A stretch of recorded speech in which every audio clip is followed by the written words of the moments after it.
Hello world of YouTube, and welcome to the first discography review of 2021. And today I'm going to be talking about a band that I was going to cover back in November because it was election season and the title of the band felt kind of poignant at the time.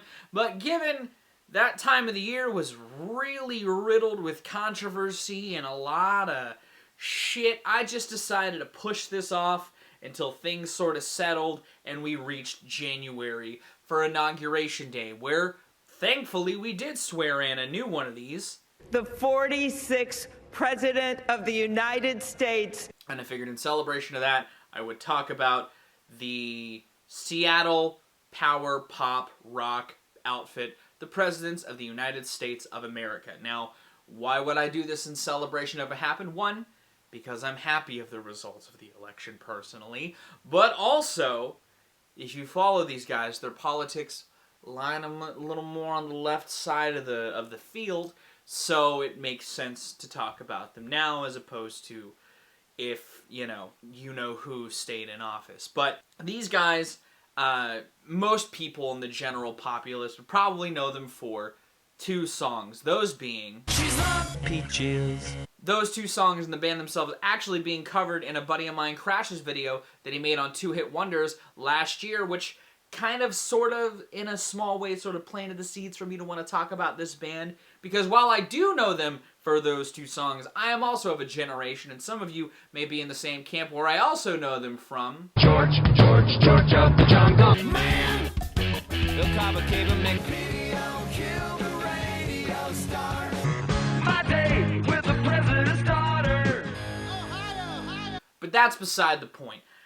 Today, I'm going to be breaking down their 7-album discography, and if I were to give you sort of a general, broad description of the band, they are a power pop, rock, outfit. They have great big choruses, catchy songs, and something that sets them apart from a lot of the other people in that lane and set them even further into like the alternative 90s realm is their songwriting and their gear setup. Their gear setup is weird because they have some of the bass strings and the guitar strings switched on those instruments, so their guitars have a little more of a lower rumble that give them some real heaviness, but also, their songwriting is bizarre. They have very niche song topics that they write about, that I'll cover when they come up in their particular records, but they are very much a Seattle band in the truest sense, songwriting-wise. While people of their contemporaries like Weezer were doing the same big, boisterous chorus, catchy song thing, they were doing that, melding it with stuff that, like, Pearl Jam was doing on Vitalogy songwriting-wise. But I think it works incredibly well. Like I said, while I did like their other stuff that they had done that I had known them from, I also really enjoy this band's output. I'd followed them the older that I got and more that I got into their music, thanks to the TV stuff. I'd been following their stuff throughout the 2000s, and I really enjoyed their output.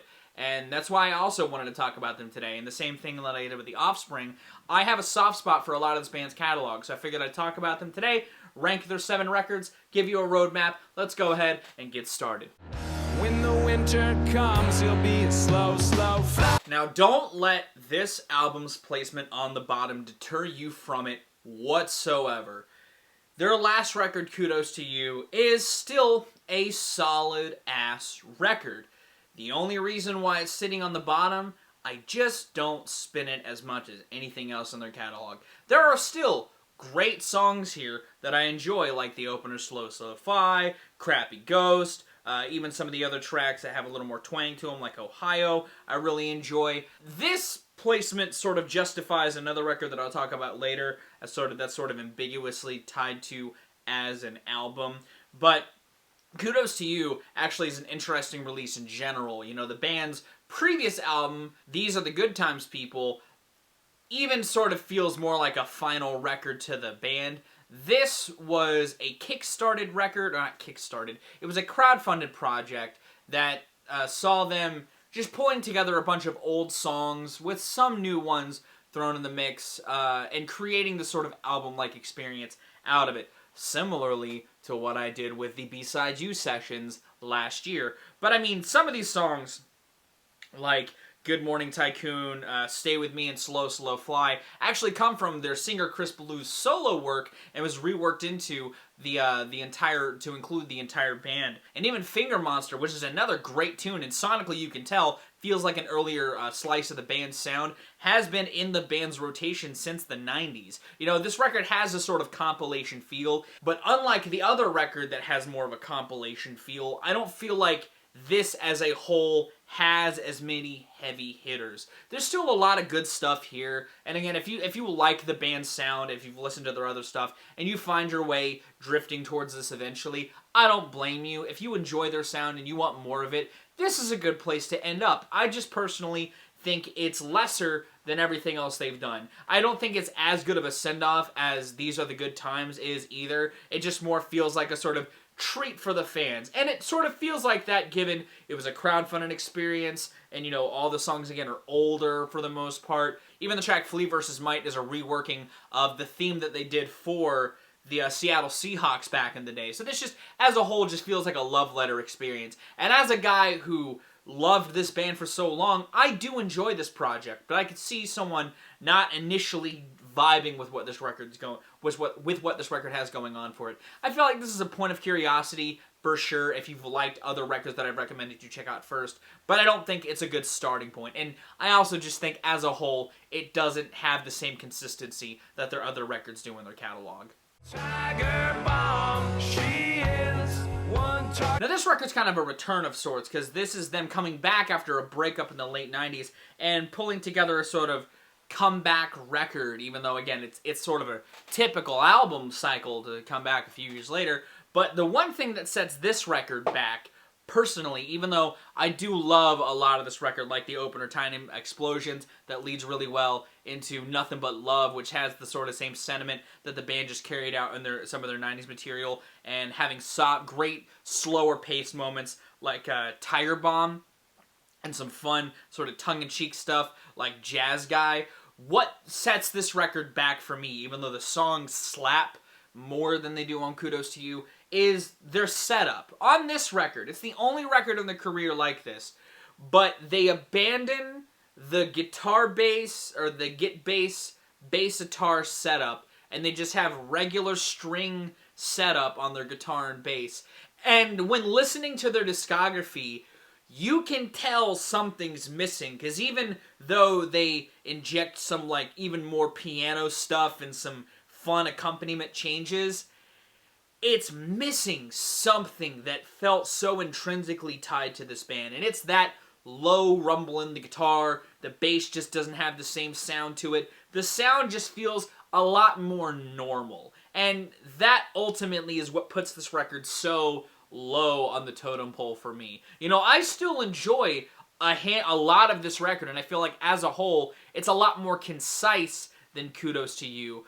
But I feel like if it had those elements that are traditionally in the band's sound, this would be a lot higher for me. That it's a stark difference, and it's amazing how much that sort of change in aesthetic will change the coloring of a record to me personally. You know, I enjoy it still, and I feel like if, again, similarly to Kudos to You, if you've liked what you've been hearing from these guys and you want to hear something a little different, I would check out Freaked Out and Small. It's definitely not a bad record by any stretch of the imagination. It still has killer hooks, it still has weird songs, again, it has a playful sort of tongue-in-cheek nature to it as well. It's just not quite stylistically there, and you can tell when listening to it. Still great, still a cool record, but not quite up to snuff with the other stuff they've done.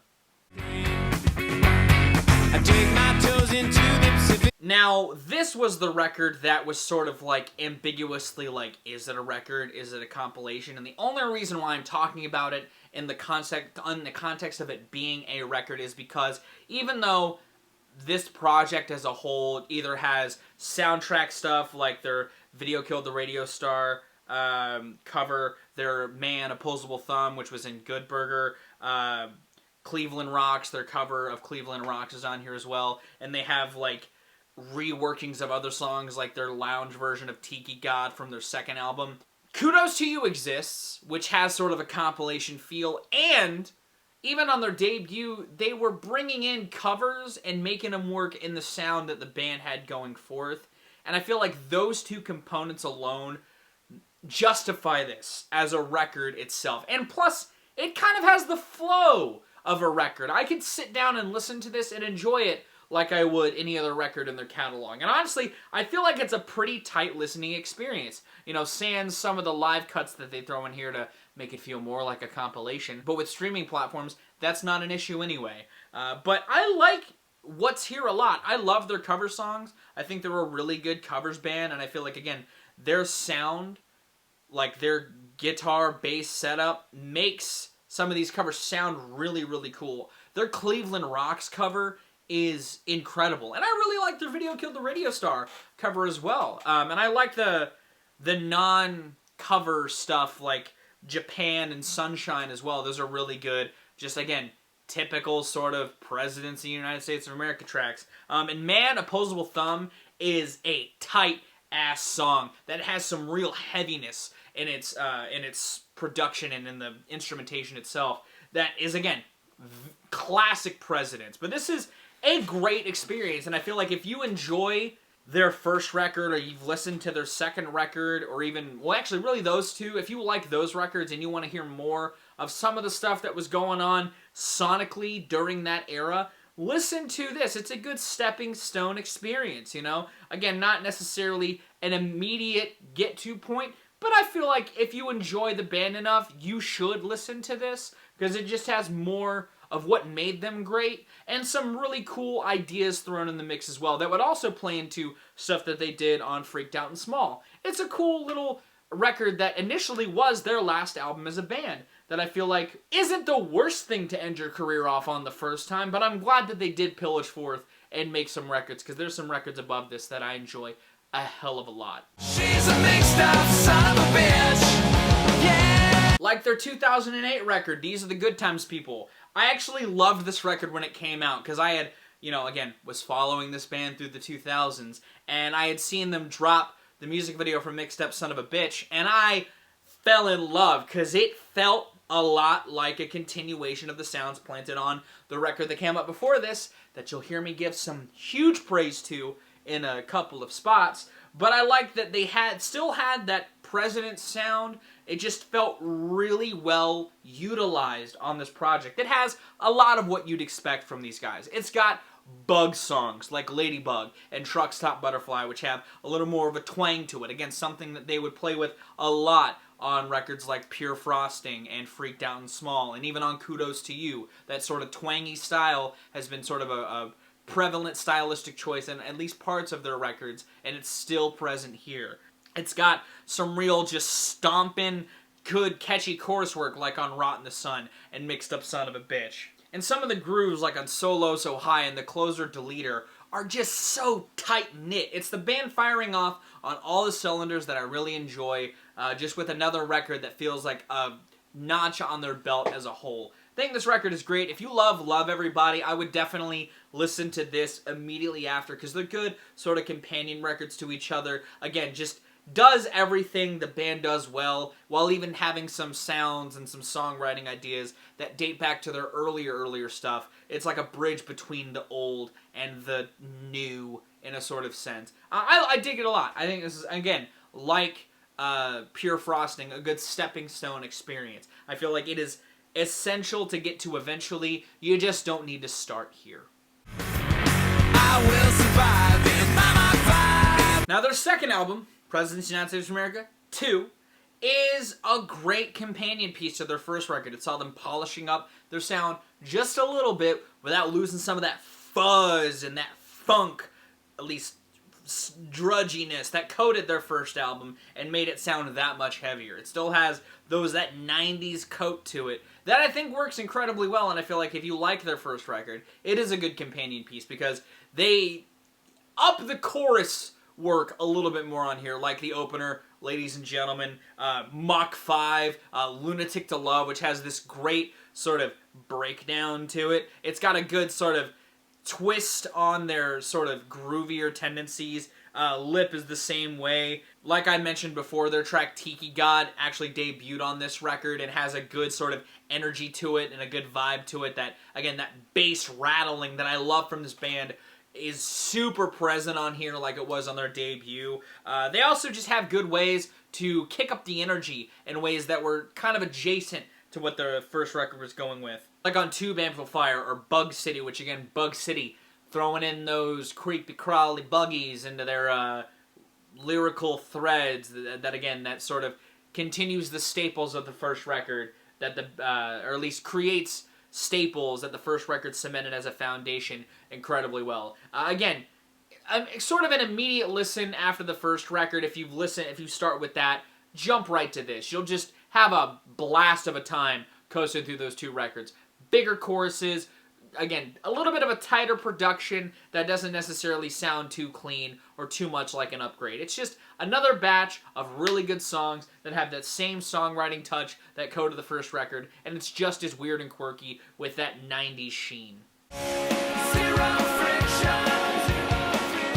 Now I say this knowing it's a bold statement to make, but Love Everybody is easily one of my favorite albums, not only of the band's career, but of its genre, of its decade. Love Everybody is a tight-knit gem that I feel nobody talks about, but it should be held up there with some of the great records in the power pop, pop rock, pop punk, if you want to even throw it in there, genre. It is incredible how they melded some of the production cleanups from Freaked Out and Small with what made their first run of records so great in the 90s. It doesn't have that 90s glaze that has a little bit more of a rumble to the low end, but it's still there. That, like, what intrinsically tied their sound to them and made them unique still hits. Their bass still has that tone to it. On top of that, the chorus work on here is incredible. Whether it's choruses like the opener, the title track opener, or Highway Forever, which have a little more wordiness to them, or ones like Some Postman and Zero Friction, and even Jennifer's Jacket, which is this cute little intimate closer. You know, they do a great job at making those choruses that much bigger, like they were on Freaked Out and Small. That is similar to what they were doing on 2 and their debut. This record is fucking great. It is so tight-knit.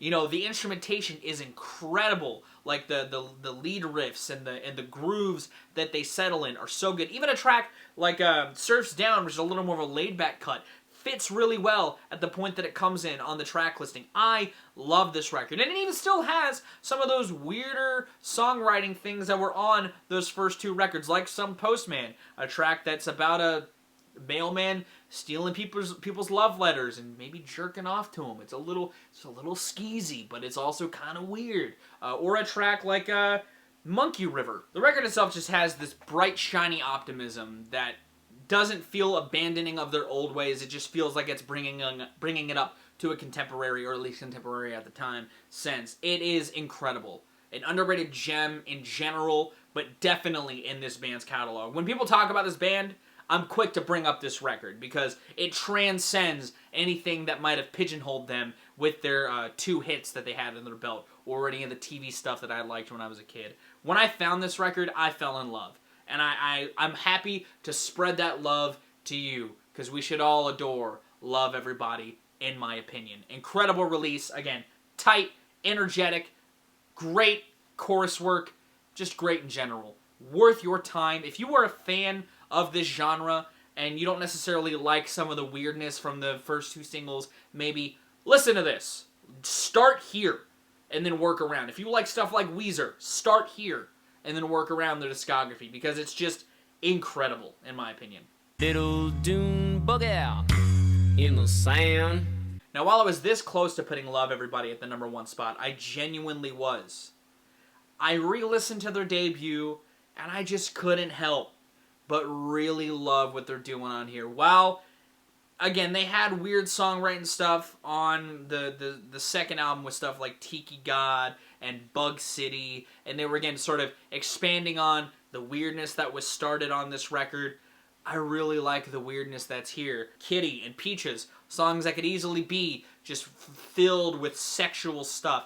It's just about a cat and eating some peaches. You know, Lump, an incredibly tight single. That's kind of a story track, similarly to, again, some of the stuff that they do later. Just done incredibly well.